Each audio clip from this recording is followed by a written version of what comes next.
आजादी से लेकर आज तक केवल एक ही नाम गूंजता रहा है और वो है गांधी। आजादी के आंदोलन के समय एक नाम गूंजता था, करमचंद गांधी। और आज है सोनिया गांधी, प्रियंका गांधी, राहुल गांधी। आखिर गांधी है क्या? ये कहां से आया गांधी का नाम? क्या आज की सोनिया गांधी और उस समय के करमचंद गांधी का कोई आपस में रिश्ता था, या फिर ये गांधी आया कहां से? ये वास्तव में गांधी है या कुछ और? आज इस रहस्य से पर्दा उठाऊंगा और आप जानेंगे क्या है गांधी का सच। ये है भारत का गांधी परिवार।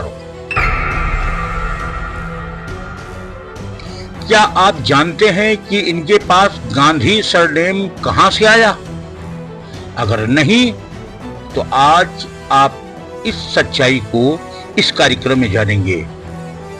इन दिनों जब राहुल गांधी बड़े जोर शोर से जाति जनगणना की बात उठा रहे हैं, तब सवाल उठने लगा है कि खुद राहुल गांधी की जाति क्या है।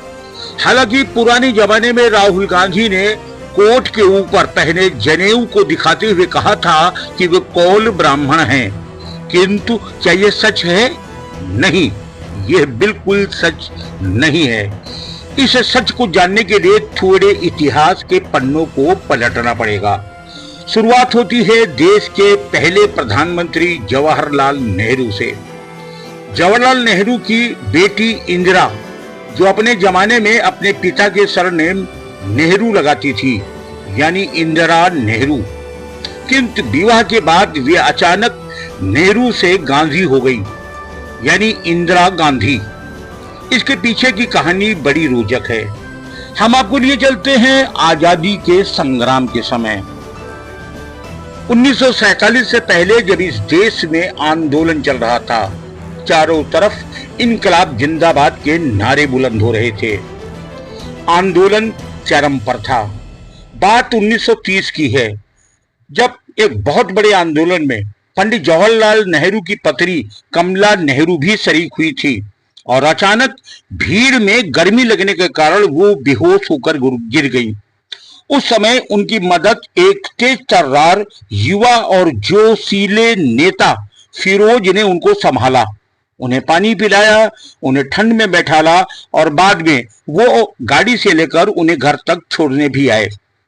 फिरोज बहुत आत्मीयता दिखा रहे थे और उस घटना के बाद से फिरोज का कमला नेहरू के घर आना जाना शुरू हो गया। वे बराबर आकर माँ जी से उनका हालचाल लेते रहे। बात धीरे धीरे थोड़ा सा आगे बढ़ने लगी थी। बातचीत चली तो पता चला कि फिरोज पारसी हैं और उनके पिता जहांगीर फरदून गैंडी की मृत्यु हो चुकी है। वो अपनी माँ के साथ मुंबई में रहते हैं। घर आना जाना शुरू हुआ तो मुलाकात इंदिरा से भी हुई और सन 1933 में फिरोज ने इंदिरा नेहरू से विवाह का प्रस्ताव रख दिया, किंतु मां ने यह कहकर मना कर दिया कि अभी वो छोटी है।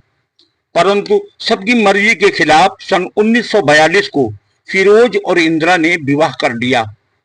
बस यहीं से ये कहानी सुनाई जाने लगी कि नेहरू बहुत नाराज हुए और तब महात्मा गांधी ने जवाहरलाल नेहरू को संभालते हुए कहा था कि चलो, फिरोज जहांगीर लिखता है, इसे मैं आज से अपना गांधी सरनेम दे रहा हूं। और उसी दिन से फिरोज गांधी हो गए और इंदिरा नेहरू से इंदिरा गांधी हो गई। लेकिन कुछ इतिहासकार मानते हैं कि ये कथा बनावटी और नकली है। दरअसल फिरोज के पिता जहांगीर फरदून का सरनेम गैंडी था। गैंडी यानी कि GANDHY। एक बार फिर सुनिए, गैंडी GANDHY। गैंडी एक पारसी सरनेम है। दावा यहां तक है कि फिरोज के जन्म प्रमाण पत्र में भी फिरोज जहांगीर गैंडी लिखा हुआ है और फिरोज गांधी के वह जन्म प्रमाण पत्र बहुत लोगों के पास है, पब्लिक डोमेन में भी है और नेट पर भी उपलब्ध है, जिसमें साफ साफ लिखा है फिरोज जहांगीर गैंडी। मगर उस समय आंदोलन चल रहा था।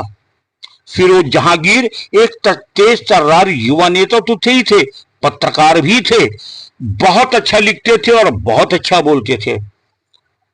उसी समय अखबार वालों ने गैंडी शब्द को गांधी में बदल दिया। कुछ लोग फिरोज गैंडी को फिरोज गांधी लिखने लगे। फिरोज ने इस पर कोई आपत्ति नहीं की। उन्हें लगा कि अगर ये स्वतः पत्रकार गांधी लिख रहे हैं तो उनको लाभ मिलेगा, क्योंकि उन आंदोलनों में उस समय करमचंद गांधी के नाम का बोलबाला था और उस गांधी का लाभ इस गांधी को मिलना प्रारंभ हो गया था। लोगों ने अनुमान लगा लिया था कि ये महात्मा गांधी के ही परिवार के होंगे, इसलिए फिरोज गांधी ने उस समय आपत्ति नहीं की और खुलकर उनका नाम अखबारों में गांधी छपने लगा। आपको बहुत अंदर तक जानना है तो एक बहुत अच्छे लेखक हुए हैं बर्टिल फॉल्क। बर्टिल फॉल्क ने एक पुस्तक लिखी है जिसका नाम है फिरोज फॉरगोटेन गांधी। फिरोज फॉरगोटेन गांधी को पढ़ लीजिए, उसमें इंदिरा और फिरोज के चुटकीली कहानी भी है और ये सारी हकीकत भी लिखी हुई है। फिरोज प्रखर नेता थे। नेहरू जी इंदिरा जी से बहुत अच्छी उनकी शादी के बाद नहीं पटी। उन्हें बाद में नेशनल हेराल्ड अखबार का प्रबंध निदेशक भी बना दिया गया। सन 1952 और सन 1957 के चुनाव में रायबरेली से वो सांसद भी रहे। लेकिन सबसे खास बात यह थी कि अपने ससुर के प्रधानमंत्रित्व काल में सांसद बनने के बाद भी वो पंडित नेहरू की नीतियों के प्रबल विरोधी थे और भ्रष्टाचार के मुद्दे पर फिरोज एक शब्द भी सुनना बर्दाश्त नहीं करते थे। यही कारण था कि नेहरू की नीतियों का फिरोज जबरदस्त विरोध करते रहे और विरोध का एक आलम तो यहां तक गया कि सन 1958 में एक बहुत बड़ा कांड हुआ था, हरिदास मुंदड़ा घोटाला। फिरोज गांधी ने हरिदास मुंदड़ा घोटाला जोरदार ढंग से उठाया। मामला इतना तेज उठा कि तत्कालीन वित्त मंत्री टीटी कृष्णामाचारी को इस्तीफा देना पड़ा। इस बात को लेकर नेहरू इनसे बहुत ज्यादा खफा हुए थे। इंदिरा भी थोड़ा अनमनी इनसे रहती थी। इनके 2 पुत्र हुए, लेकिन सन 1908 आते आते देश का वो तेज प्रखर नेता, तेजस्वी पत्रकार फिरोज जहांगीर गैंडी अचानक हृदय गति रुकने से मृत्यु हो गई। बहुत अल्पायु में फिरोज गांधी की मौत हो गई। तो यानी कि आप समझ गए होंगे कि उनका नाम, असली नाम था फिरोज जहांगीर गैंडी, जो गैंडी से बदलकर हो गया गांधी और आज तक चलता रहा है। और ये हकीकत है गैंडी और गांधी की, जो आज अपने आप को गांधी लिख रहे हैं, इनका महात्मा गांधी के परिवार से कोई भी संबंध नहीं है। अब ये गांधी कितने असली हैं, कितने सच्चे हैं, ये फैसला आप करिए। बस आपके समर्थन का संबल केवल हमारे चैनल को सब्सक्राइब करें और इसको और लोगों तक पढ़ाएं। जय हिंद। अगले एपिसोड के लिए तैयार रहिए।